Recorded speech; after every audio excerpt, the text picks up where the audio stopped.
बच्चों, आज का टॉपिक हमारा है संक्षारण। और संक्षारण को समझने के लिए हमने यहाँ एक तांबे का लोटा, यहाँ पर एक लोहे की आरी और एक चांदी की अंगूठी हमने सामने रखी है।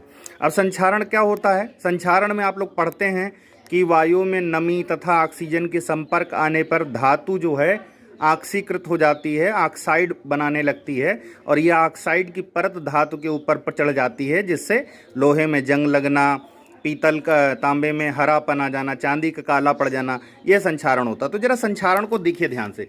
अब देखिए, ये जब मैं खरीदा गया होगा तो ये इस तरीके से लोहा बिल्कुल रहा होगा, चमकदार बढ़िया लोहे का पट्टा।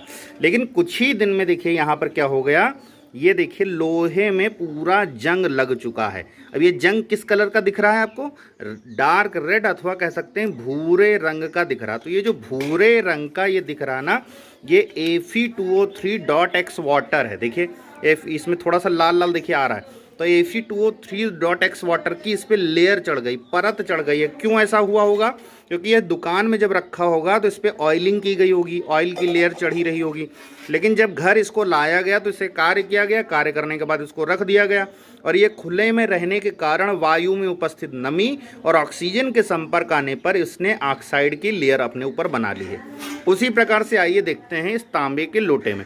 इस तांबे के लोटे में देखिए बाहर से तो ये बढ़िया साफ सुथरा दिख रहा है, मांजा हुआ, लेकिन अंदर की ओर आप जब देखते हो तो ये देखिए हरे रंग का दिख रहा है। दिख रहा है? अब ये हरे रंग का क्या दिख रहा है?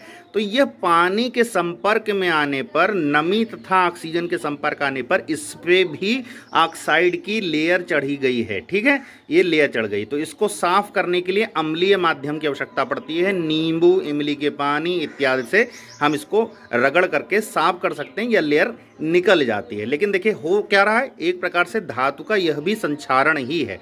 अब आइए अगला एग्जाम्पल देखते हैं बच्चों, चांदी की अंगूठी में। ये चांदी की अंगूठी है और ये देखिए जब आई होगी तो बढ़िया चमकदार होगी, लेकिन आप देखिए धीरे धीरे जहाँ जहाँ इसके ज्वाइंट से काली पड़ रही है। तो ये चांदी का काली पड़ना भी एक प्रकार का संक्षारण है। यह भी नमी तथा ऑक्सीजन से क्रिया करके ही हो रहा है।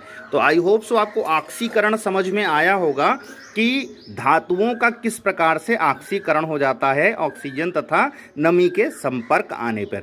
नॉलेज अच्छी लगी हो तो चैनल को सब्सक्राइब करिए, लाइक करिए, शेयर करिए।